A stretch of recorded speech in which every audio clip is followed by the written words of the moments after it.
diajarkan oleh Pak Agus hari ini bisa kami terapkan dengan baik dan bisa kami pelajari dengan baik sampai akhir nanti. Dalam nama Tuhan Yesus kami berdoa dan mengucap syukur. Amin. Amin. Terima kasih Patricia. Doanya bagus dan teduh. Ya. Sore ini harusnya ini bagian dari minggu lalu, tapi saya tidak memaksakan karena memang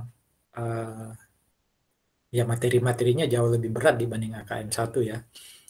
Ini masih ada kaitannya dengan employment ya, dengan ketenaga kerjaan. Tapi bedanya apa? Minggu lalu yang kita pelajari itu orang yang masih aktif sebagai karyawan atau pegawai. Hari ini yang akan kita lihat adalah bagaimana kalau ada orang yang sudah tidak lagi jadi pegawai. Ya memang bukan kondisi pensiunan ya, itu kan istilahnya pensiunan. Bukan kondisi pensiunan yang akan kita lihat, tapi bagaimana perusahaan sebagai pemberi kerja itu kemudian mempersiapkan orang-orang yang lagi aktif kerja tadi supaya nanti ketika pensiun tetap dapat penghasilan. Namanya uang pensiun. Ya. Jadi itu yang akan kita pelajari hari ini. Kalau minggu lalu sekali lagi perusahaan kan membuat jurnal setiap kali bayar gaji. Kalau ini enggak. Perusahaan membuat jurnal untuk memperhitungkan persiapan perusahaan supaya karyawan itu nanti kalau pensiun bisa tetap terima gaji. Namanya uang pensiun. Ya, tolong dipahami itu. Bagian-bagian awal, ya bagian-bagian awal memang nggak saya masukkan di slide karena hanya untuk pengetahuan nanti ya. Ini yang akan kita lihat ya. Semoga selesai dan kita punya kesempatan membahas slide satunya, tapi nanti kita lihat kondisinya ya. Bagian-bagian awal setelah ini jangan kaget, memang tidak ada di slide karena sifatnya pengetahuan, tidak untuk Anda hafalkan. Saudara-saudara, hak pegawai ketika dia berhenti bekerja atau istilahnya adalah ketika dia sudah masuk masa purna karya, ini kan namanya apa nih? Ya, akuntansi untuk pensiun dan manfaat purna karya. Jadi sudah selesai bekerja, ya. Ketentuan dalam undang-undang kita itu diatur dalam 2 undang-undang. Undang-undang pertama itu tahun 2003, ya, tentang ketenaga kerjaan. Lalu di tahun 2020 kalau Anda ingat ada Omnibus Law ya. Omnibus Law itu kan isinya banyak undang-undang. Ada tentang perpajakan, ada tentang ketenaga kerjaan, ya. Jadi ada salah satu klaster ya di dalam Undang-Undang 2020 itu yang isinya tentang ketenaga kerjaan. Itu yang kemudian juga entah melengkapi atau mengganti beberapa ketentuan yang ada di Undang-Undang tahun 2003. Ya, jadi ini di praktek biar Anda ingat-ingat aja, ini ketentuan yang mengatur. Nah, apa sih haknya pegawai ketika nanti sudah berhenti bekerja? Kita tidak akan membuat jurnal pada saat pegawai berhenti bekerja, bukan. Yang akan kita buat jurnal sekali lagi adalah bagaimana perusahaan mempersiapkan saat karyawan masih bekerja, supaya nanti kalau karyawan berhenti bekerja, dia tetap bisa dapat penghasilan. Ya. Nah, yang akan saya lihatkan di awal ini adalah untuk memberi informasi aja ke Anda. Apa sih haknya pegawai kalau dia sudah pensiun? Nah, nanti saya kaitkan dengan materi kita dari Kiso and Wagon ya. Nah, ini haknya pegawai kalau dia sudah pensiun. Jadi, ada hitungan tertentu, saudara-saudara. Contoh ya, saya lupa malah tahun pensiun saya kapan ya. Pokoknya kalau saya hitung anak saya selesai kuliah lah. Ya. Jadi kalau dosen itu pensiunnya sekitar umur 65. Kalau kayak tata usaha ya, pegawai administrasi itu sekitar 56. Ya. Bahkan kalau sudah jadi profesor atau guru besar bisa sampai 70 ya umurnya. Oke. Nah, saat saya nanti pensiun, undang-undang tadi, baik undang-undang ketenaga kerjaan atau undang-undang cipta kerja itu sudah ngatur. Agustoli nanti dapat nominal sekian. Anggap aja X. Ya. Gimana cara ngitungnya X? Itu ada rumusnya. Makin lama saya kerja di perusahaan, maka angka pengalinya makin tinggi. Ya, angka untuk mengkalikan dasar hak saya itu makin tinggi. Kalau undang-undang yang lama, yang tahun 2003, itu pengalinya bisa sampai 32 kali. Ya, 32 kali. Nah, itu 32 kali apa? Ya tergantung penghasilan saya nanti saat saya pensiun. Anggap aja waktu saya pensiun umpama ya, penghasilan saya itu 30 juta umpama. Ya, nggak tahu itu besar atau kecil ya. Anggap aja 30 juta waktu saya pensiun. Ya udah, kalikan aja 32 kali 30 juta. Itu bisa 900 atau 1 M ya. Berarti saya nanti kalau pensiun, itu perusahaan harus siapin uang 1 M. Ya. Sekarang Anda coba ya, jadi orang sekarang, pemberi kerja. Anda sudah hitung, oh Agustoli nanti kira-kira kalau pensiun gajinya segini nih. Ya tentu jangan pakai gaji sekarang dong ya. Kan asumsinya gaji naik terus kan. Betul ya? Kalau Anda pakai gaji sekarang, Anda kalikan 32 ya kecil sekali. Nah, Anda hitung. Anda kan sudah jago ya chapter 6 ya, time value of money. Anda hitung future value gaji saya, kalau seandainya tiap tahun anggap aja naik sesuai inflasi. 5% kah? Atau kalau mau agak konservatif buat jadi 10%. Ya. Jadi I-nya 10%. N-nya berapa? Ya udah itu tadi. Umur Agustolis sekarang 45, dia pensiun 65, berarti N-nya 20. Ya. Kira-kira gajinya nanti di akhir berapa? Ya. Anggap aja ketemu ya ABC, itu nilai gaji saya terakhir. Nah, ABC saya kali 32 ketemu X.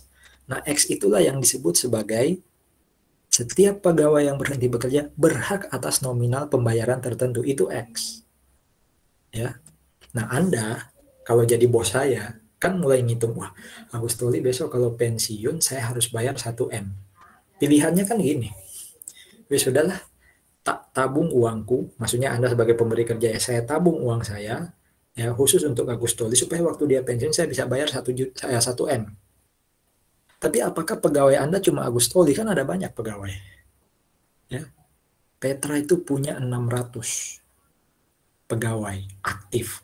Belum lagi yang sudah pensiun duluan. Berarti kan ganti-ganti terus ya. Dosen 300, staf 300. Ya. Berarti kalau satu orang anggap aja 500 juta. Itu sudah berapa yang harus disiapkan saat karyawan pensiun? Berarti logikanya apa yang harus Anda lakukan ya supaya besok saat karyawan itu pensiun Anda punya dana 1 M paling tidak per orang. Ya, per orang. Ya memang harus nabung dari awal. Ya, harus nabung dari awal. Masuk akal ya. Saya sudah tahu 20 tahun lagi untuk satu karyawan saya keluar 1 M. Berarti dari sekarang saya harus nabung. Berapa yang harus saya tabung sekarang supaya 20 tahun lagi ketemu uang 1 M dengan tingkat tabungan atau deposito sekarang. Itulah gunanya chapter 6 kan. Berapa sih tingkat bunga deposito sekarang? Ya, future value-nya 1 M. Tarik ke sekarang ya, apa pakai single sum, masukkan uang berapa supaya nanti jadi 1 M, kan bisa dihitung kayak gitu. Nah, masalahnya sekarang mau nabung di mana? Masa mau nabung di tabungan biasa atau deposito biasa, kan nggak bisa. Ya, akhirnya muncullah yang namanya program pensiun, pensiun plan, PLAN, gitu ya. Jadi pensiun program itu cara perusahaan supaya besok kalau karyawan itu pensiun dan ada hak dia, itu bisa diambil dari hasil program pensiun. Ya. Seperti itu gambarannya program pensiun yang akan kita pelajari nanti. Oke. Tapi biasanya program pensiun itu, jadi caranya sejak awal perusahaan akan apa istilahnya? Mengiur iuran ya, iuran. Jadi mengiur sejak awal per bulan dari gajinya Agustoli berapa dikali sekian persen, itu bebannya perusahaan, bukan dipotong dari Agustoli ya. Minggu lalu kita sudah belajar kan ya, ada uang pensiun yang ditanggung karyawan, itu berarti dipotong dari gaji saya.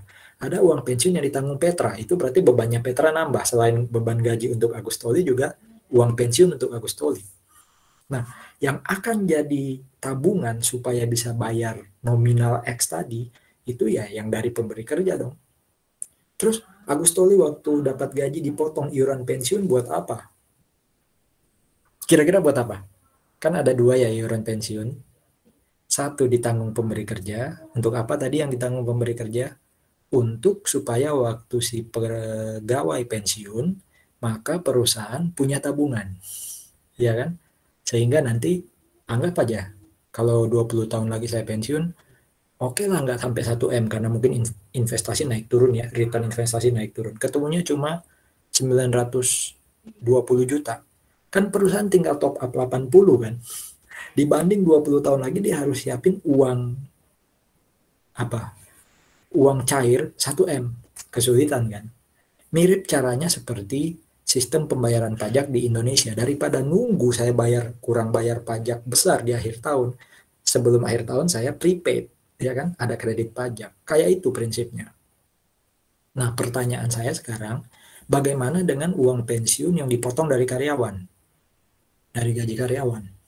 Apa fungsinya kira-kira? Kalau buat perusahaan kan itu untuk nabung supaya nggak banyak yang dibayar waktu karyawan pensiun. Terus kalau yang dipotong dari gaji karyawan buat apa? Kira-kira ada ide nggak?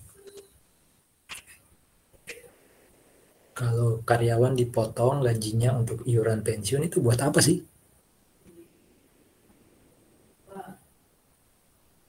Christian Wibisono? Ada tebakan? Christian ada di sana? Iya, Pak. Kira-kira apa tujuannya? Mungkin supaya pensiun sudah ada iuran maksudnya uang yang udah tersedia udah mencukupi paling kayak ditabung ya. Berarti secara prinsip apa sih kalau gaji saya dipotong ya untuk iuran? Kan tadi ada yang ditanggung perusahaan ya. Ini kalau gaji saya dipotong juga untuk iuran pensiun, terus buat saya apa fungsinya? Kalau tadi kan buat perusahaan tuh supaya saya tetap dapat uang ya, penghasilan bulanan. Tapi kalau saya dipotong juga buat apa? Kira-kira? Ya mirip kayak BPJS. Kira-kira buat apa Leoni saya dipotong?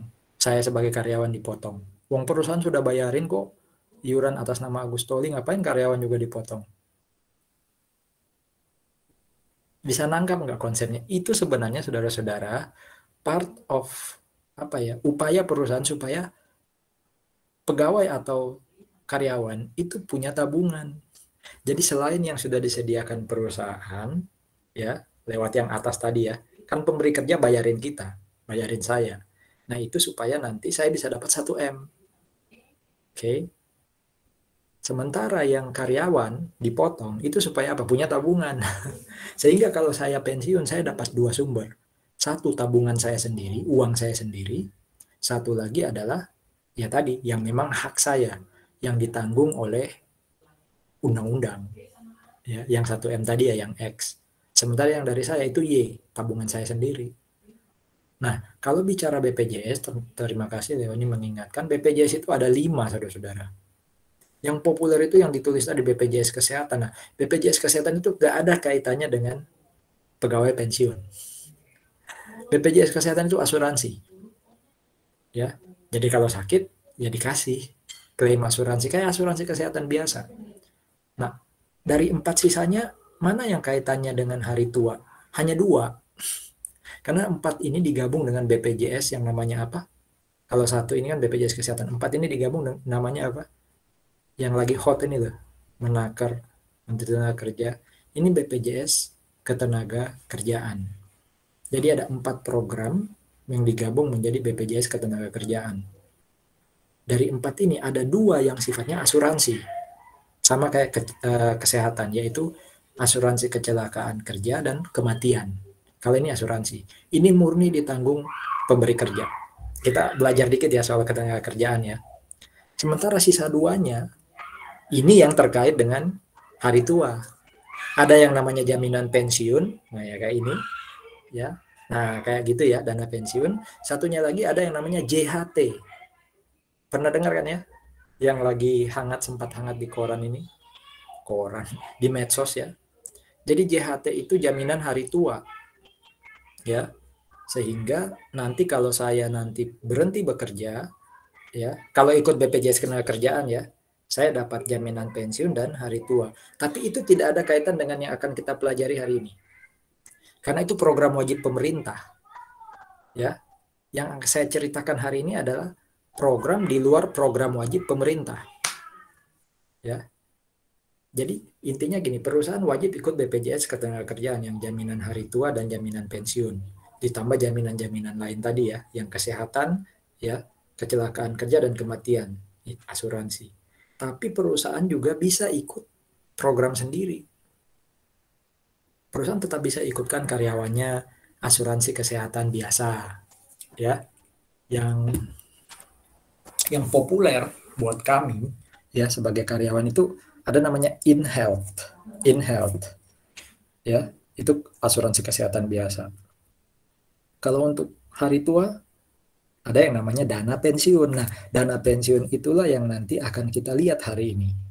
Ya, kalau dana pensiun itu berarti perusahaan bekerja sama dengan lembaga keuangan swasta. Kalau BPJS itu wajib ya, mau nggak mau harus ikut. Kalau Anda baca juga ya mulai ada syarat, salah satunya mungkin BPJS Kesehatan ya. Mau beli tanah sekarang harus ada bukti pembayaran BPJS Kesehatan, karena juga warga negara juga sih ya, keterlaluan ya. Masuk gini ya, ada orang sakit, dia nggak mau ikut BPJS dulu kan ya, masih sehat. Pas sudah sakit mau dirawat, dia ikut BPJS. Udah bisa klaim kan? Bagus loh BPJS Kesehatan itu, walaupun memang ya tergantung kelas ya. Kelas 1, 2, 3, tapi sekarang katanya kelasnya mau dihapus. Oke, saya dilayani loh. Jadi saya bukan saya sih, mertua saya itu cukup terasa. Kalau saya pakai dana pribadi, wah itu ya banyak yang bisa keluar. Tapi dengan BPJS tertolong, ya tertolong. BPJS Kesehatan khususnya. Nah masalahnya ada orang yang waktu masih sehat nggak bayar iuran, menjelang dirawat dia bayar iuran. Supaya waktu dirawat dia bisa dapat asuransi. Nah setelah sembuh, kan dia sudah punya keanggotaan BPJS. Dia ngemplang, nggak bayar. Akhirnya apa? BPJS Kesehatan sempat rugi. Ya, nalangi yang sakit-sakit tadi. Oke, itu yang terjadi. Ya, sehingga akhirnya sama pemerintah dibuat program tadi ya. Orang kalau mau ngurus sesuatu harus bayar BPJS Kesehatan dulu. Ya, kalau nggak tidak boleh bertransaksi umpama. Ya, itu jadi selain bicara JHT itu tahu nggak kasusnya? JHT itu harusnya kalau orang pindah kerja kayak saya, umpama pindah kerja terus masuk ke perusahaan, itu JHT-nya bisa diambil sih harusnya. Ya. Tapi sekarang diganti, hanya bisa diambil kalau sudah masuk usia pensiun. Berapa usia pensiun tadi saya bilang? Ya sekitar 50-an atau 60-an. Ya. Jadi ya kontroversi ya. Kontroversi soal BPJS nih. Kembali ke bahasan kita sekali lagi, yang akan kita pelajari hari ini adalah dana pensiun selain yang wajib, selain BPJS, ya. Itu yang disebut sebagai dana pensiun swasta, ya, dana pensiun yang bukan terkait dengan pemerintah. Nah, ini kalau ini kan sudah mulai ada di slide Anda ya. Jadi yang disebut dengan pension plan atau program pensiun itu adalah perjanjian antara employer, pemberi kerja ya, dengan employee, karyawan, bahwa nanti kalau dia sudah pensiun, dia akan dapat manfaat, namanya manfaat pensiun. Ya. Selama saya masih bekerja, ya, selama saya masih aktif bekerja, maka bos saya, employer saya, majikan saya, Petra, itu akan bayar iuran ke dana pensiun. Ya. Ke administrator dana pensiun. Kalau dengar dana pensiun jangan pikirin kata dana itu uang ya, bukan. Dana pensiun itu nama institusi. Ya, nama institusi. Nah, dana pensiun ini ada dua jenis. Ada dana pensiun yang namanya DPLK. Ya, DPLK itu artinya berarti kalau Petra mau ikut dana pensiun supaya saya nanti kalau pensiun Petra bisa bayar hak saya, lalu Petra kerjasama dengan bank, nah itu berarti DPLK. Yang populer itu DPLK-nya ya bank-bank pemerintah sih. BNI khususnya. DPLK BNI. itu benefitnya tinggi. Ya, saya kurang paham kalau yang swasta ya, tapi DPLK yang cukup trending itu BNI, ya, Bank Negara Indonesia ya. Tapi bisa aja gini, Petra tidak ikut atau tidak kerjasama dengan bank. Jadi Petra kerjasama dengan dana pensiun yang dia buat sendiri. Ya, itu yang disebut yang bawah. DPPK, dana pensiun pemberi kerja. Ya. Jadi DPLK itu berarti ya bank. Tapi kalau DPPK, Petra dirikan dana pensiun sendiri. Jadi ada Universitas Kristen Petra, ada dana pensiun yang didirikan Petra. Ya, ini harus entitas berbeda. Nggak boleh satu di bawah Petra. Ya, tapi yang dirikan pemberi kerja itu yang namanya dana pensiun pemberi kerja. Ya, dana pensiun pemberi kerja. Ya. Boleh nggak dua-duanya diikuti oleh perusahaan? Oh boleh. Itu memperkaya karyawan nanti. Bukan memperkaya karyawan, sorry. Memperbanyak apa? Persediaannya perusahaan saat karyawan berhenti bekerja. Sehingga haknya karyawan ya bisa terpenuhi kan? Logikanya kan tadi. Harus bayar X. Harus bayar 1M. Dari mana perusahaan dapat duit kalau hanya dari satu tempat? Nah, ikut tempat lain umpamanya, silakan aja. Nah, untuk Universitas Kristen Petra itu kami ikut dua. Ada karyawan yang ikut BNI. Sempat ikut niaga sih, tapi niaga sepertinya agak beda program pensiunnya, sehingga returnnya yang didapat tidak begitu besar. Ya, tidak begitu besar. Oke. Yang kedua adalah DPPK, dana pensiun pemberi kerja. Itu kami dirikan bersama dengan yayasannya Sekolah Petra. Ya, teman-teman yang dari Sekolah Petra ya, PPPK itu ya. Jadi PPPK itu Yayasan Sekolah Petra, YPTK Yayasan UKP. Mereka bergabung membentuk dana pensiun PPPK Petra. Nah, saya ikut yang dana pensiun PPPK Petra. Ya. Untuk Anda ketahui ya. Jadi saudara-saudara sekali lagi, prinsipnya dana pensiun itu khususnya yang selain yang diwajibkan pemerintah untuk tadi supaya perusahaan punya duit saat nanti X ini sudah harus dibayar, perusahaan bisa bayar. Pak, bagaimana kalau gini Pak? Kembali ke logika saya tadi, informasi saya. Akhir waktu Agustoli pensiun harus dibayar 1M. Ternyata dari hasil bank atau dari hasil dana pensiunnya pemberi kerja itu ketemu 1,1M, ya sudah, itu bejonya si pensiunan, ya, bejonya juga pemberi kerja. Kenapa?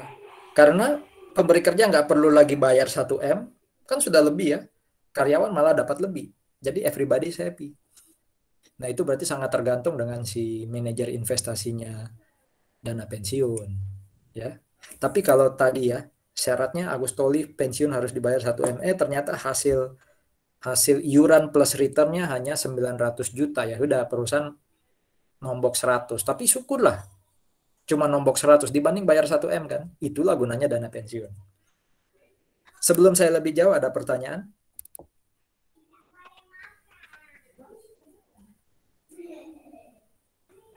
Oke. Selama karyawan aktif bekerja, ya. Jadi tadi ya, pemberi kerja itu nanti akan bayar iuran ke administrator program pensiun kan. Bisa DPLK, bisa DPPK. Nah, kalau karyawan itu juga masih aktif bekerja, tadi saya cerita dipotong, ya, maka gaji saya, anggap aja gaji saya 100, dipotong pajak 5, dipotong pensiun, anggap aja 3. Berarti saya tinggal dapat 100 kurang 5 kurang 3. Karena 3 itu dianggap dipotong untuk ditabung. Ya. Nanti diakumulasi tuh. Ya, supaya waktu saya pensiun, saya bisa tetap punya tabungan. Jadi akan rugi justru kalau saya dipotong 3 tiap bulan, ternyata waktu saya dapat tetap sama 3 dikali jumlah potongan saya lah, itu bukan kayak nabung kan. Nah itu berarti dana pensiunnya jelek tuh, manajer investasinya muter duit gitu ya. Nah waktu nanti karyawan sudah pensiun, ya sudah purna tugas, Siapa yang bayarin uang pensiun ke dia?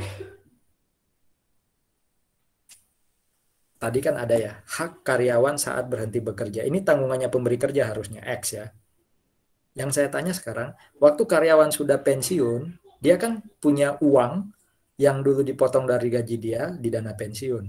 Dia juga punya hak yang sudah dibayarin pemberi kerja. Nah, siapa yang bayarin itu ke dia? Pemberi kerja atau dana pensiun? Iya.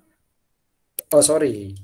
Perusahaan itu hanya melihat hasil putaran uangnya dana pensiun. Tadi yang saya bilang ya, perusahaan sudah hitung. Saya punya kewajiban di masa depan bayar Agustoli 1M. Sambil berdoa nih perusahaan, duh semoga dana pensiun bisa hasilkan uang minimal 1M. Supaya nanti saya nggak perlu bayar Agustoli. Ternyata dana pensiun bisa menghasilkan uang 1,1 kan tadi. Ya sudah, perusahaan nggak perlu bayar apa-apa ke karyawan. Ya. Jadi yang bayar hanya dana pensiun ke saya. Tapi kalau yang terjadi tadi, Agustoli harus dibayar 1M, ternyata cuma ketemu hasil iuran plus return hanya ketemu 900. Ya berarti betul, yang bayar itu perusahaan plus dana pensiun. Jadi dana pensiun pasti membayar ke pensiunan. Perusahaan tergantung masih ada sisa nggak, ya perlu top up nggak? Kalau nggak perlu top up bahkan lebih ya sudah nggak perlu bayar apa-apa. Begitu prinsipnya. Jadi ada 3 pihak ya waktu masih aktif bekerja ya, perusahaan, pegawai atau karyawan, dan bank atau dana pensiun. Ya kita pakai asumsi dana pensiunnya aja bank. Ya. Nah kita sekarang akan ada di pihak mana? Kita kan mau bikin jurnal nih. Masuk tiga-tiganya. Kira-kira kita akan dari sisi perusahaan, dari sisi karyawan, atau dari sisi dana pensiun saat ini? Chapter berapa nih? 20 ini. Kira-kira chapter 20 ini membahas dari sisi siapa? Coba ditebak. Susah ya nebaknya ya. Pensiun, Mbak. Pensiun. Berarti nanti Vincent akan buat jurnal dari sisi orang yang akan pensiun. Berarti dari sisi karyawan dong ya? Atau dana pensiun maksudnya tadi? Dari sisi dana pensiunnya, Pak, kalau Dana menurut saya. pensiun. Oke. Nah, kalau mau setara dengan minggu lalu, ya, minggu lalu kan kita membahas bagaimana perusahaan mencatat gajinya karyawan. Nah, seperti yang saya sampaikan di awal, ini adalah materi untuk membahas bagaimana perusahaan mempersiapkan supaya waktu karyawan itu pensiun, ya, perusahaan punya dana untuk dibayarkan ke karyawan. Jadi yang akan kita bahas adalah dari sisi perusahaan. Ada PSAK khusus seperti yang kata Vincent tadi untuk yang dari dana pensiun. Ya, tapi itu tidak kita bahas hari ini. Cuma akan sedikit disinggung. Akan dibandingkan ya. Tapi jurnalnya dana pensiun nggak muncul, jurnalnya perusahaan yang muncul. Ya. Dari yang saya ceritakan tadi berarti kita paling tidak sudah tahu. Paling tidak account apa yang akan muncul terkait transaksi ini. Yang langsung pop up di otak Anda itu ketika saya cerita proses bisnisnya, account apa yang pasti muncul? Apa kira-kira? Perusahaan ketika harus mempersiapkan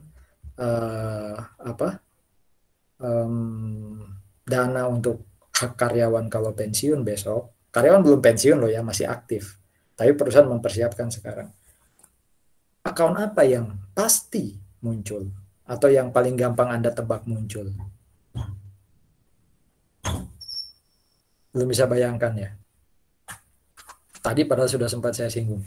Perusahaan sudah tahu bahwa di masa depan dia harus mengeluarkan dana ya buat karyawan ketika pensiun.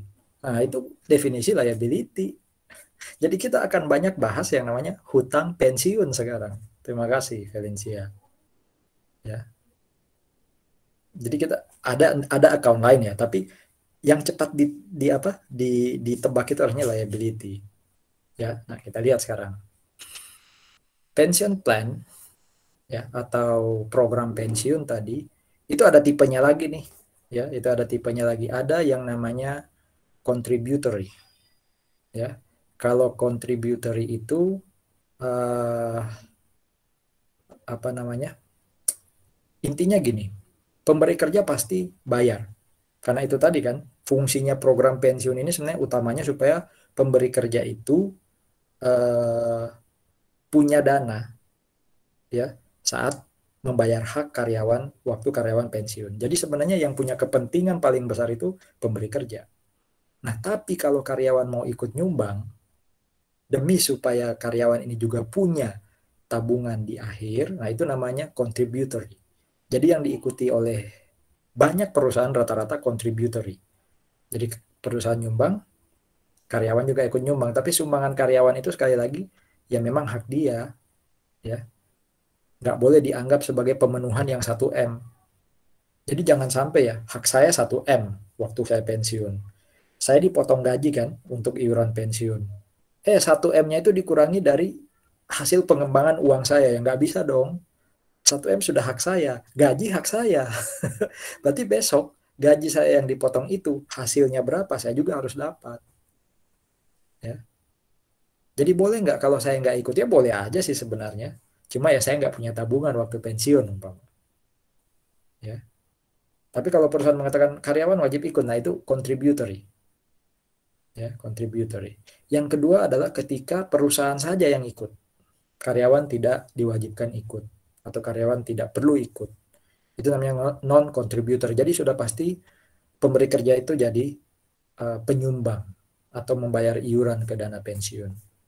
Ya, makanya minggu lalu ketika kita belajar payroll, kalau iuran pensiun murni dibayar perusahaan, maka perusahaan punya 2 expense paling tidak. Salary expense dan pension expense. Ya kan?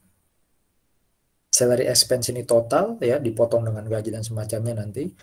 Yang kedua ini adalah tambahan karena perusahaan memberikan other benefit. Tapi kalau seumpama karyawan ikut dipotong untuk iuran pensiun, maka sebenarnya itu sudah masuk di salary expense. Ya kan? Salary expense itu semua uang yang nanti dibayar ke karyawan kan. Tapi kalau karyawan juga dipotong, itu berarti nanti ada pension payable di dalamnya, pension liability. Nah, itu sangat tergantung contributory kah, non-contributory kah. Nah, selama ini memang, apalagi undang-undang PPH ya, yang sudah belajar perpajakan, itu ditegaskan bahwa setiap pembayaran uang pensiun itu boleh mengurangi income. Makanya pembayaran uang pensiun itu istilahnya apa kalau di chapter 19 lalu, istilahnya deductible expense. Karena boleh menjadi pengurang. Waktu kita menghitung akuntansi ada expense. Menghitung pajak kan ada pengurang. Boleh nggak expense dalam bentuk pension expense jadi pengurang? Boleh. Jadi nggak ada perbedaan, nggak ada beda waktu, nggak ada beda tetap. Karena itu tadi, pension plan itu memang memberikan manfaat PPH. Ya. Cuma besok kalau saya sebagai pensiunan ya, saya sudah pensiun, terima uang pensiun, ya saya harus kena PPH. Ya, saya harus kena PPH. Nah, yang bawah baca ya, yang hitam itu menegaskan namanya pension fund. Ya, dana pensiun. Jangan lihat fund atau dana itu uang, bukan, itu nama perusahaan. Bisa dalam bentuk bank, bisa dalam bentuk institusi sendiri yang merupakan institusi yang dibentuk oleh employer atau pemberi kerja. Yang pasti mau dia bank atau dana pensiun sendiri, itu adalah entitas yang terpisah dari pemberi kerja, ya, dari perusahaan. Oke. Sampai sini ada diskusi dulu. Belum jurnal. Saya bisa bilang jurnalnya gampang sih. Kalau hanya jurnalnya loh, nanti Anda lihat ya, Anda buktikan omongan saya. Kalau hanya jurnalnya gampang. Tapi menghitung sampai ketemu jurnal itu yang nanti agak rumit. Mirip kayak pajak penghasilan tempo hari kan. Excel-nya itu kan sudah langsung liatin, oh ada kolom untuk DTA, DTL, ada ITP, ada cara ngitung ITE. Cuma untuk buat Excel itu ketemu hitungan itu kan yang rumit, sama kayak ini. Kertas kerjanya ada, ujung-ujungnya buat jurnal, tinggal lihat hasil akhir. Tapi hasil akhir itu akan salah jadi jurnal kalau kita salah hitung di atas. Ya. Sebelum lebih lanjut, ya, ini masih konsep, saya perlu tanya, ada pertanyaan nggak? Oke. Jangan salah membedakan ya, ini pension plan dilihat dari siapa saja yang nyumbang. Apakah hanya perusahaan atau karyawan ikut menyumbang. Oke, kalau yang kedua ini adalah pension plan berdasarkan risiko dan return, risk and return. Ya, risk and return. Jadi ini risk and return perspektif ya soal pension plan. Anda kan tadi paham perusahaan ikut nyumbang ya dari biaya operasional perusahaan untuk karyawan nanti kalau pensiun ya, supaya nanti karyawan waktu pensiun terima manfaat. Ya, manfaat itu benefit ya atau return, sementara iuran itu resiko, kan expense ya. Ada program pensiun yang namanya iuran pasti. Ya, iuran pasti. Iuran pasti ya dari namanya aja ya, defined contribution plan atau iuran pasti.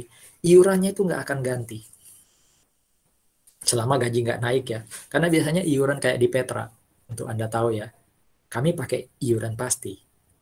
Ya, Petra akan menanggung 8%.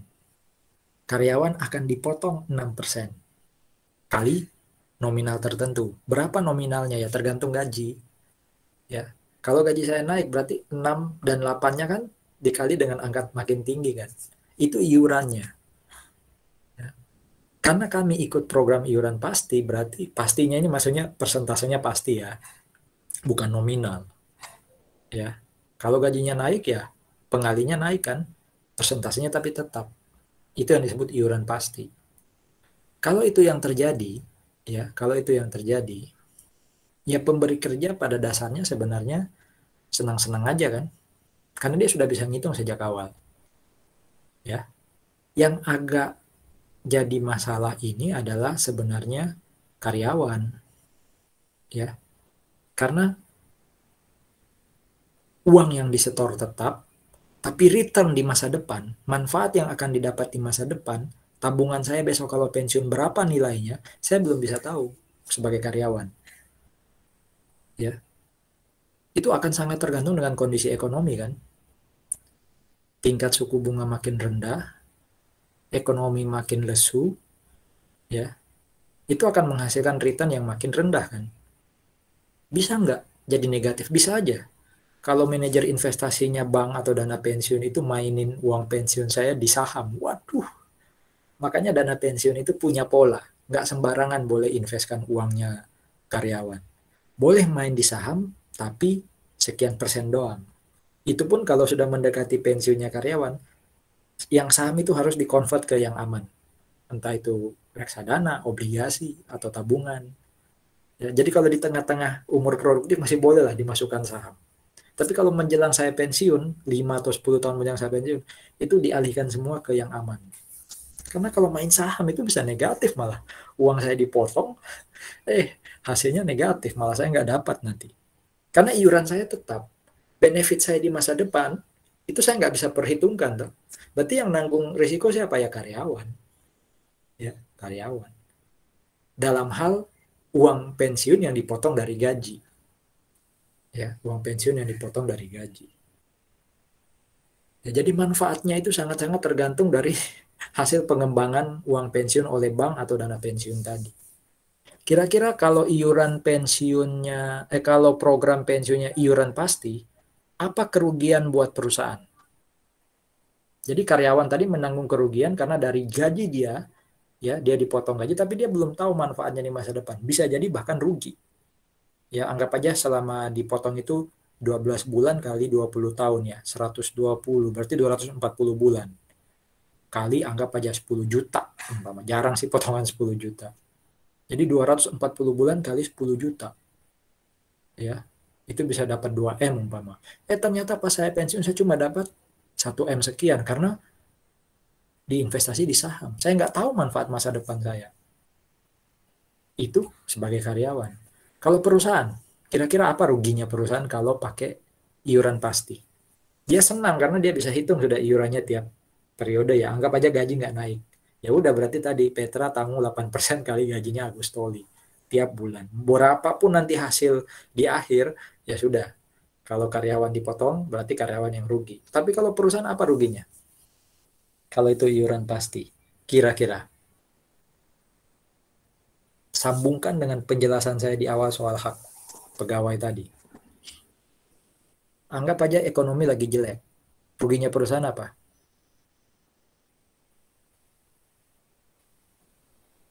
Ada yang bisa melogika? Valencia mungkin?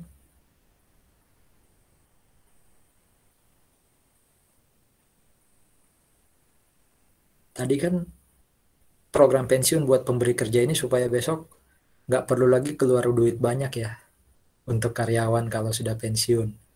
Andalkan aja hasil putaran dari dana pensiun. Kalau dana pensiunnya lesu, hasil investasinya jelek, ya perusahaan berarti top up-nya nomboknya banyak nanti di akhir. Udah tiap bulan bayarin iuran, di akhir juga harus nombok banyak. Ya, tapi belum pasti juga jelek loh ya.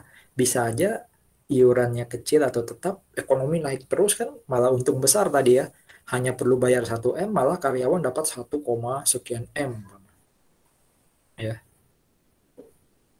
Jadi karyawan itu ruginya hanya pada uang yang dipotong dari gaji dia, tapi karyawan tetap akan dapat haknya.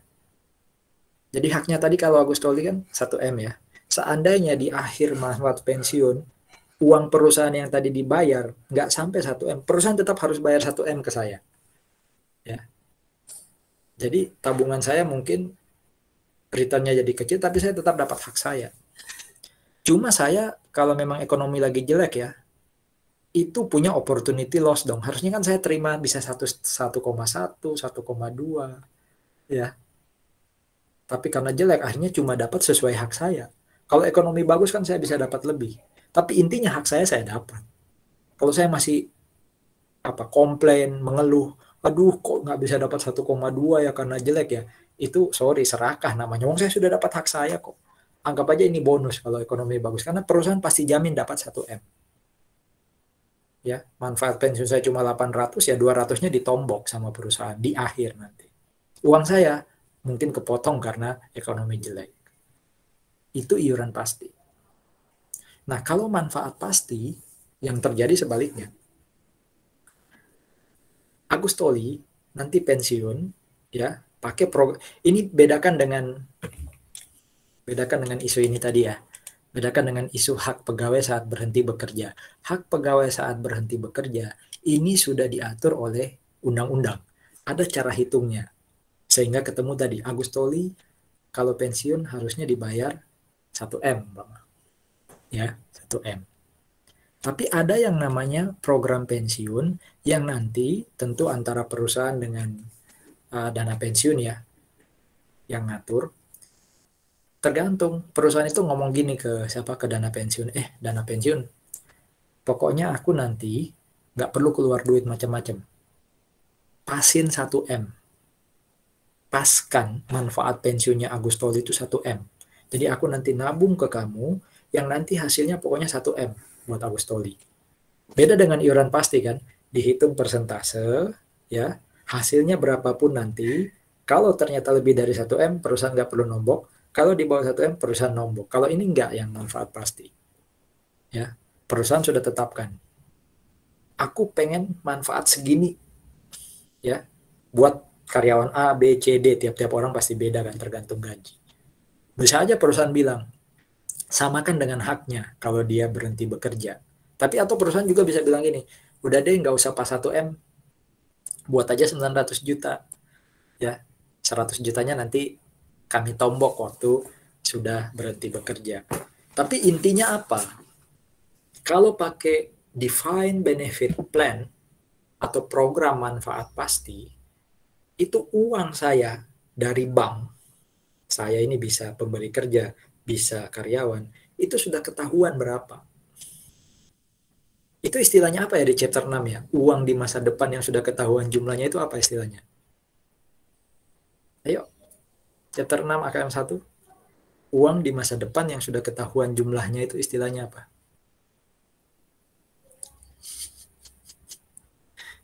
Ya diartikan aja langsung future value. Ya. Jadi anggap aja tadi. hak saya 1M ya. Perusahaan bilang, udah deh samain dengan haknya Agustoli. 1M itu future value. Nah, bagaimana menentukan pembayaran bulanan perusahaan maupun Agustoli? Pakai aja present value. Present value apa? Bisa single sum, tapi kalau pensiun itu tiap bulan, berarti bukan single sum. Pakai apa dong? Annuity. Ya, pakai annuity. Oke. Jadi, uang 1M di masa depan, ya 20 tahun lagi, ditarik ke sekarang. Pakai tingkat inflasi, tingkat suku bunga, ketemu iuran per bulan. Dengan asumsi tingkat inflasi atau suku bunganya tetap ya. Kira-kira kalau ekonomi menurun, tingkat suku bunga menurun, apa yang terjadi? Apa yang terjadi? Saya ulang ya, di masa depan sudah pasti harus bayar 1M dari bank atau dana pensiun. Terus dihitung, ditarik ke present value pakai annuity, ketemu iuran pensiun bulanan sekian. Kalau tambah turun return yang ada di marketplace, apa yang terjadi? Apa yang harus dilakukan supaya nanti tetap dapat manfaat 1M? Iurannya naik mungkin, Pak. Iurannya naik, betul. Siapa yang nanggung? Siapa yang nanggung kira-kira? Pegawai, Pak. Oh, nggak bisa, pegawai marah nanti. Karena pegawai itu kan sebenarnya hanya menabung toh. Program Iya, Pak. pensiun tadi itu kepentingannya siapa? Pemberi kerja. Berarti kalau ya, betul logikanya Vincent ya, 1M nggak bisa terpenuhi karena I lagi turun, ya setorannya yang dinaikin. Siapa yang nanggung itu tuh? Risiko ditanggung oleh pemberi kerja. Gitu ya. Paham ya? Gambaran besarnya seperti itu. Kira-kira nih PSAK atau Kiso and Wegan yang chapter 20 ini, yang biru atau yang kuning?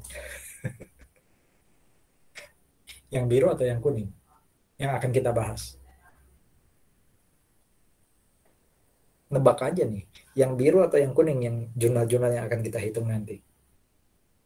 Kuning mungkin, Pak. Kuning, ngapain biru? Biru kan sudah jelas angkanya berapa. Udah langsung expense to liability, ya kan? Nggak ada tantangan. Kita akan belajar yang kuning. Jadi bagaimana caranya kalau di masa depan kita sudah patok jumlah tertentu, ternyata ekonomi lagi turun atau bisa jadi naik. Kalau naik berarti dibalik logikanya, iurannya jadi kecil. Ya. Jadi itu apa? Jadi yang disebut risiko ditanggung pemberi kerja ini termasuk manfaat. Kalau ternyata nanti bukan manfaat dalam arti uang pensiun di akhir ya, termasuk kalau nanti ternyata tingkat suku bunga naik, ya sudah perusahaan risikonya jadi kecil untuk bayar iuran. Tapi si pemberi kerja, si karyawan sudah tahu, oh saya akan dapat ya dari hasil pensiun itu 1M. Sama kayak hak saya, ya sudah. Nah, dalam kenyataannya sekarang saudara-saudara, jadi kuning yang akan kita pelajari ya. Banyak perusahaan, termasuk Petra, itu beralih dari yang kuning ke yang biru. Karena apalagi ketika ekonomi lagi jelek ya, itu harus nanggung biaya untuk nutup kekurangan itu tiap tahun bisa besar loh itu. Oke. Akhirnya sekarang trennya dari kuning ke biru. Udah deh nggak apa-apa. Besok-besok kalau top up, tapi kan ada kemungkinan nggak perlu top up. Saya cari aja dana pensiun ya, saya cari aja bank yang bisa muter uang saya lebih, supaya saya nggak perlu top up, bahkan lebih didapat karyawan.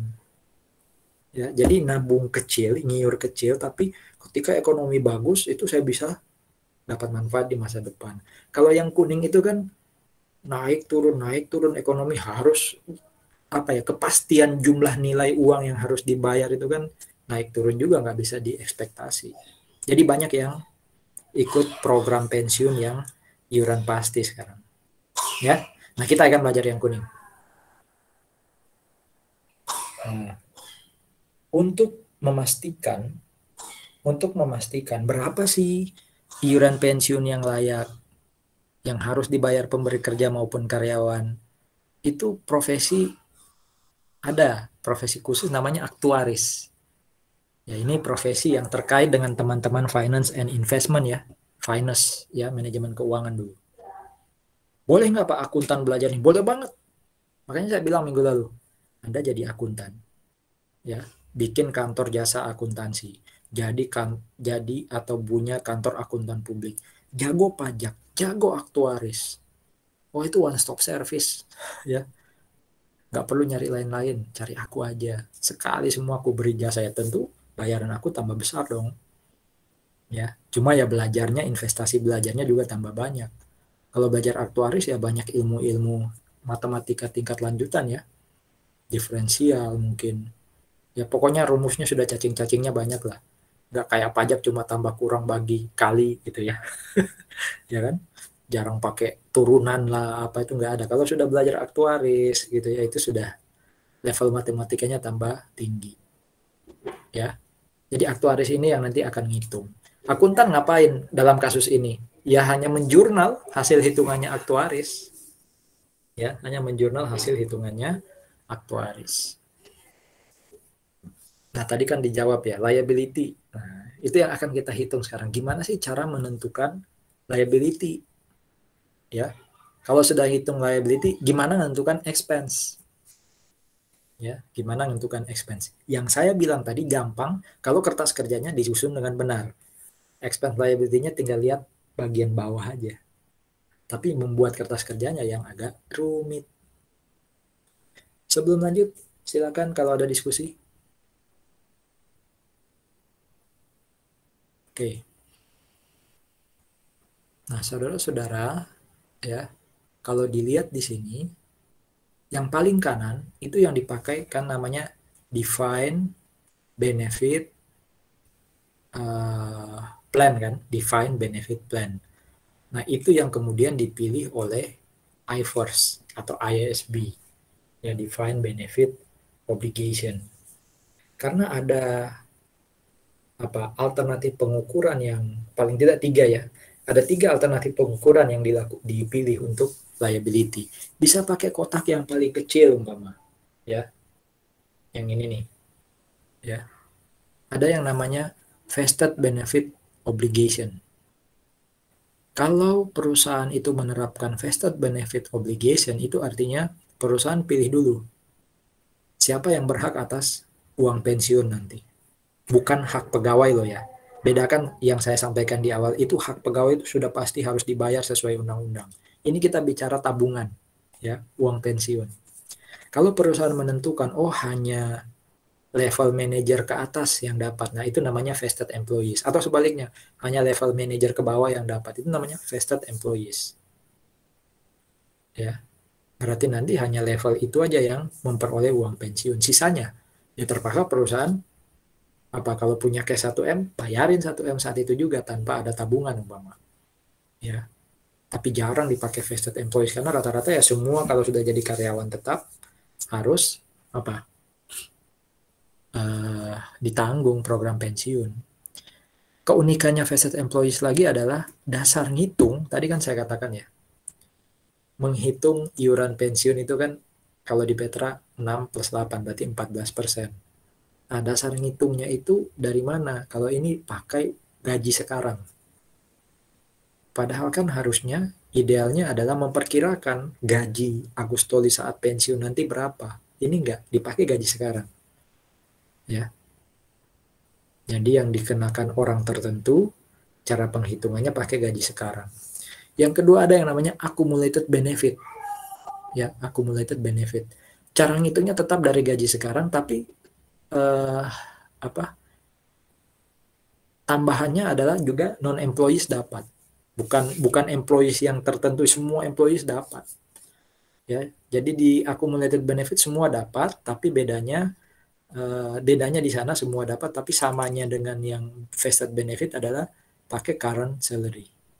Nah, di defined benefit obligation adalah selisihnya ini, perbedaannya ini adalah yang dipakai sebagai dasar itu adalah future salaries. Kira-kira besok ya Agustoli waktu sudah pensiun gajinya berapa, ya, gajinya berapa dikali sekian ketemu 1M, nah ditarik ke present value, itulah iuran pensiunnya, gitu loh, ya. Itu cara berpikir besarnya. Intinya kita pakai yang tadi ya, defined benefit obligation. Cara kerjanya adalah cara kerja chapter 6 ini nih, baca nih. Present value of expected cash flow. Ya chapter 6 kan itu. Utamanya yang annuity. Ya, yang annuity.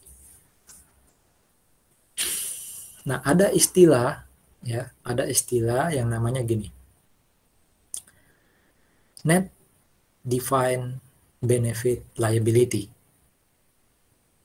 Atau bisa jadi namanya net defined benefit asset. Mirip-mirip kayak pajak ya, ada DTA, ada DTL. Net defined benefit liability atau net defined benefit obligation itu artinya gini.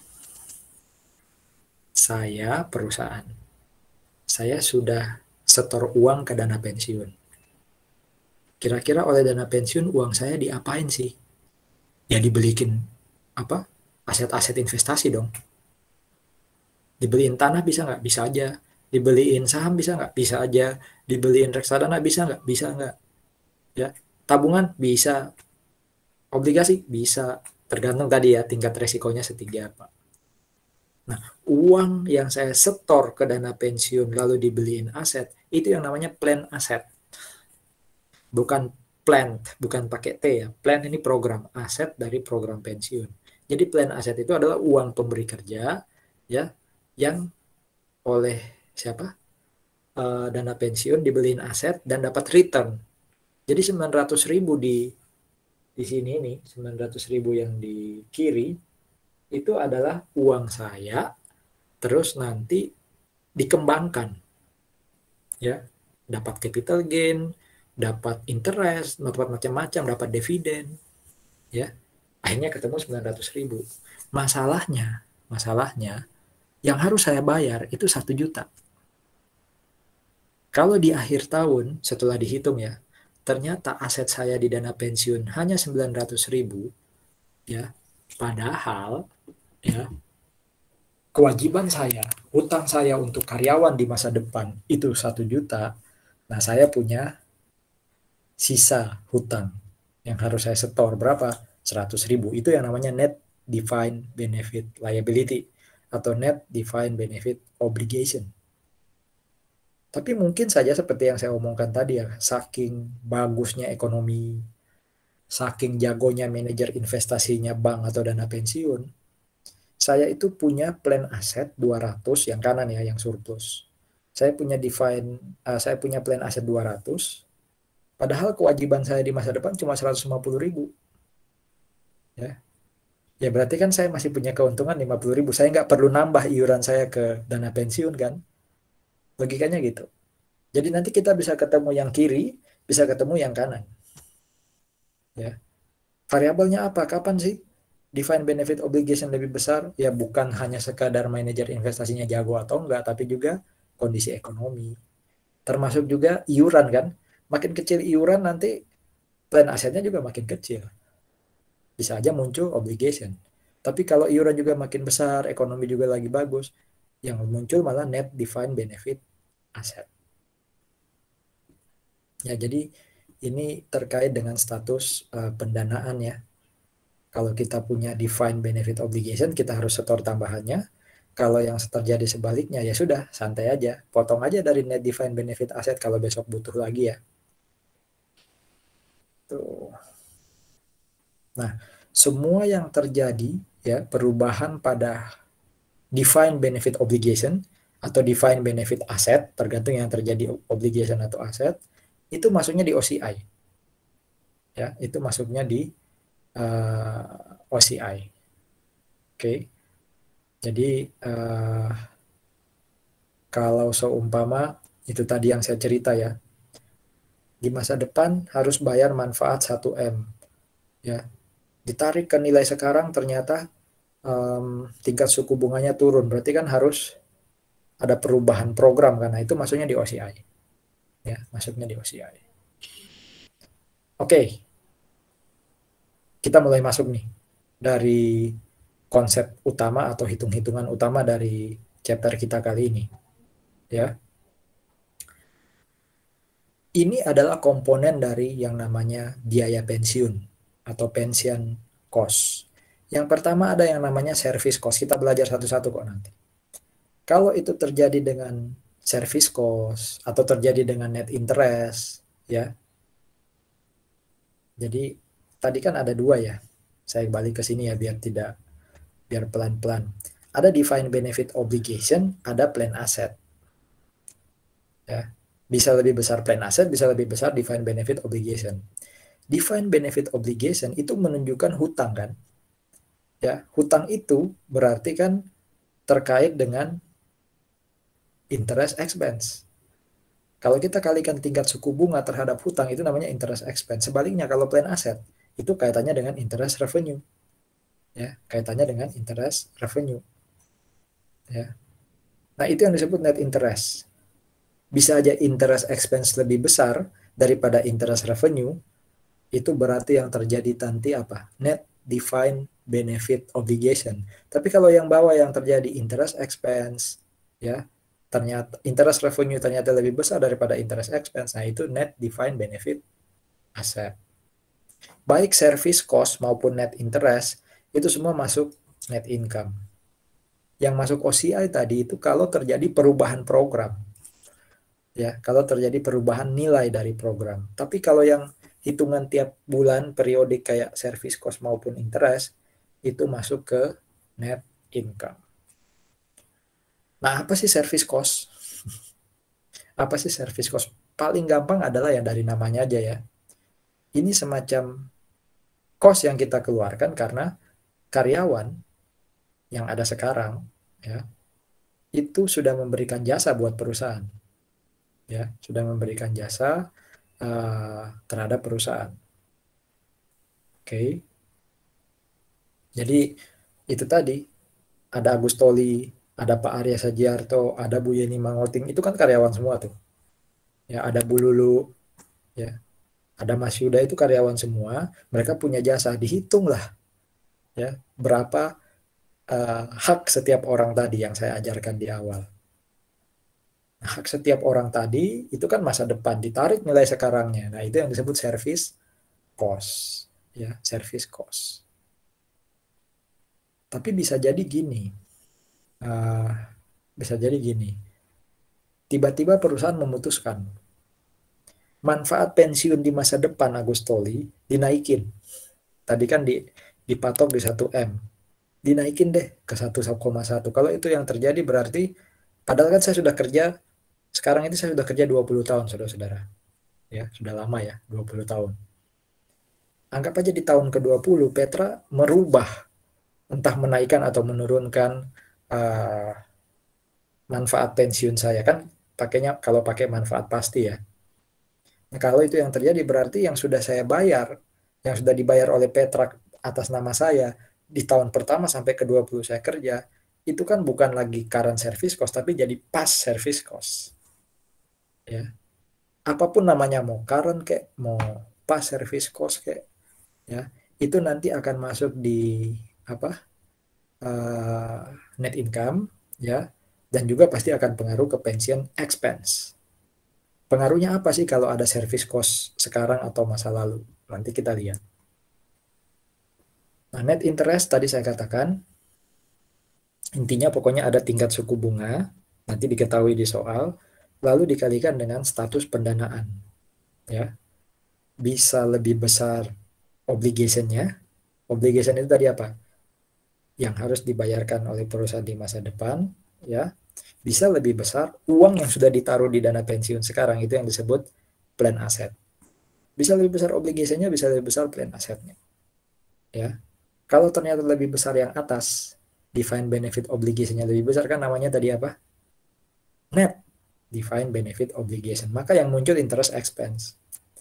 Kalau yang muncul yang bawah, yang lebih besar adalah plan asset-nya, ya, kan yang muncul net defined benefit asset. Nah, net defined benefit asset kalikan discount rate, kalikan I, itu ketemunya interest revenue. Ini juga masuk di income statement. Ya, masuk di income statement. Ya, di soal diketahui berapa interest rate-nya, tapi dalam praktek seperti keterangan di bawah itu pakai tingkat suku bunga bonds. Tingkat suku bunga pasarnya bonds. Dulu masih ingat ya, ada namanya kupon dan yields. Yields itu tingkat suku bunga pasar bonds. ya, yang kualitasnya paling bagus di perusahaan, itu yang jadi I kalau di praktek. Tapi kalau di soal, given, diketahui. Namanya aja remeasurement, ini yang saya sebut tadi, bisa aja program pensiunnya berubah, berganti. Manfaatnya dipatok segini, malah dinaikin, atau sebaliknya diturunin manfaatnya, itu remeasurement. Bisa ada gain, bisa ada loss. Nah, ini yang masuk di OCI. Kayak apa sih nanti implementasinya? Ditunggu aja ya, cara hitungnya nanti. Kalau terjadi pengukuran ulang, ya, pengukuran ulang atau remeasurement. Plan aset tadi jelas ya, plan aset itu uangnya perusahaan dibayar ke dana pensiun, lalu oleh dana pensiun itu diputar, dibelikan aset-aset tertentu. Ya aset investasi pastinya ya, aset yang produktif. Bisa tanah, saya nggak tahu seproduktif apa tanah ya, atau bangunan, terus investasi kayak saham, reksadana, obligasi, termasuk yang paling konservatif yaitu tabungan atau deposito. Itu semua jadi alat-alat atau sarana investasi ya, yang disebut plan aset ya, plan aset. Dinilainya pakai fair value ya, dinilainya pakai fair value. Jadi bisa naik turun tuh fair value-nya investasinya dana pensiun tadi ya. Setiap pelaporan pembayaran iuran oleh pemberi kerja, jadi setiap kali Petra bayar iuran ke dana pensiun, ini bukan yang dari Agustoli, itu udah nggak usah dilihat ya, itu kan uang tabungan buat saya. Setiap kali Petra bayar iuran pensiun untuk Agustoli, atas nama Agustoli ke dana pensiun, itu plan aset naik. Masuk akal kan ya? Jadi uangnya Petra dibayar ke bank untuk diputar. Itu berarti program pensiunnya dalam bentuk plan aset nilainya naik. Kapan nilainya naik lagi? Ya kalau dari plan aset tadi dapat return. Ya, dapat return. Jadi plan aset akan makin tinggi nilainya kalau setoran atau iurannya perusahaan makin terus bertambah, dan juga dapat pengembalian, dapat return, dapat gain. Tapi setiap kali ada karyawan, ini anggap aja gini, Petra membayar iuran, wah tambah terus. Terus dari iuran itu diputar, tambah terus. Tapi kalau ada karyawan pensiun, ya kan bayarnya dari ini kan ya, dari plan aset ini. Kalau ada karyawan pensiun ya berkurang dong. Ya. Jadi setiap kali ada karyawan pensiun dibayar ya pasti ini berkurang. Nah, yang terkumpul di bank itu kan total ya. Itu yang tadi dikatakan, bisa aja defined benefit obligation-nya itu rendah daripada plan asetnya itu rendah daripada defined benefit obligation, karena banyak mungkin yang dibayar untuk pensiunan ya. Berarti Petra harus nambah lagi supaya bisa sama dengan defined benefit obligation. Intinya pokoknya gini. Setiap kali perusahaan bayar iuran pensiun ke bank, ke dana pensiun, maka plan aset nambah. Setiap kali plan aset itu dapat gain, ya, capital gain, naik nilainya, fair value-nya, plan aset nambah. Intinya itu. Nah, bagaimana cara menghitung tadi nilai plan aset?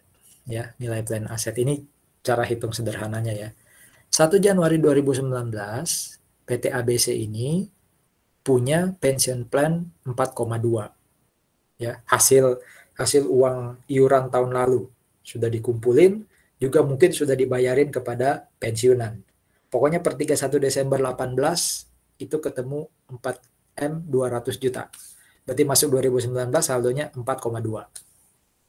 Di tahun 2019 ya, perusahaan nyiur, bayar ke dana pensiun itu 300. Ingat tadi ya, setiap kali ada pembayaran, itu baris keberapa tuh? Baris ketiga ya, pentol ketiga ya. Setiap kali ada pembayaran dari pemberi kerja kepada dana pensiun, maka plan aset naik. Makanya lambangnya positif. Ya kan? 300.000 lambangnya positif. Di tahun itu juga ada return on asset. Jadi investasinya bagus nih. Naik nilai positif di pasar 210.000, lambangnya positif. Tapi selama 2019 ada benefit yang dibayar ke pensiunan. Ya berarti plan aset berkurang dong, makanya 250.000 lambangnya negatif. Sehingga berapa saldonya plan aset per 31 Desember? Oh, 4,460. Itu yang disebut plan aset. Nah, sekarang tinggal berapa sih kewajibannya perusahaan untuk karyawannya yang sekarang masih kerja ya di masa depan. Itu yang disebut apa tadi? Kewajiban perusahaan untuk karyawan kalau nanti pensiun, itu istilahnya apa tadi? Ayo. Tadi sudah dijelaskan. Plan aset ini ditandingkan dengan satu istilah. Istilahnya apa?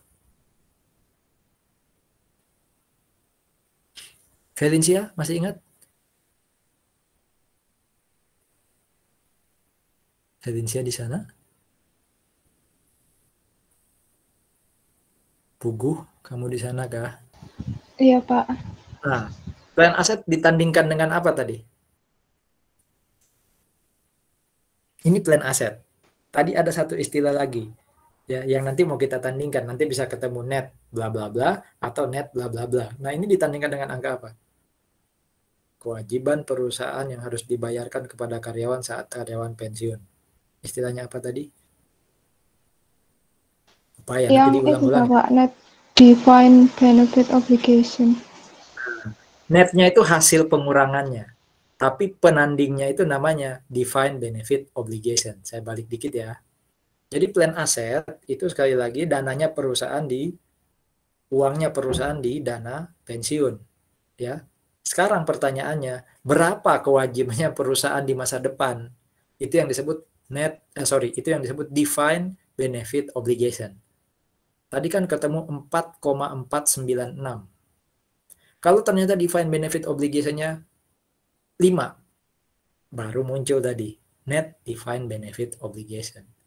Tapi kalau ternyata defined benefit obligation-nya cuma 4, padahal plan asetnya 4,496, berarti yang muncul net defined benefit asset.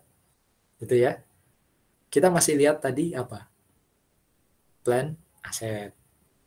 Itu cara hitungnya plan aset awal, ditambah dengan iuran, ya, ditambah dengan return, lalu dikurangi dengan manfaat. Nah, ini cara penghitungan actual return. Ini kan tadi ada angka 210 ya. Ini nih. Ini ada angka 210 kan di sini. Pointernya saya ubah jadi laser. Oke. Ini kan ada angka 210. Kadang ini given, ya. 210-nya itu given. Kadang given. Tapi juga bisa dihitung. Kalau disuruh hitung harusnya bisa, karena setelah ini ada cara ngitungnya. Ini cara ngitungnya ya. Fair value pen asset naik 260.000. Ya. Naik 260.000. Jadi tahun 2019 itu selisih antara plan aset awal dan akhir itu selisihnya 260.000. Nah, itu namanya gain atau kenaikan. Ya. Dikurangi dengan iuran 300. Ditambah dengan benefit kepensiunan. Nah, itu yang disebut actual return. Jadi 210.000 itu didapat dari rumus ini ya. Kenaikan plan aset kurangi iuran ke mana? Ke dana pensiun ya, ditambah benefit kepada pensiunan.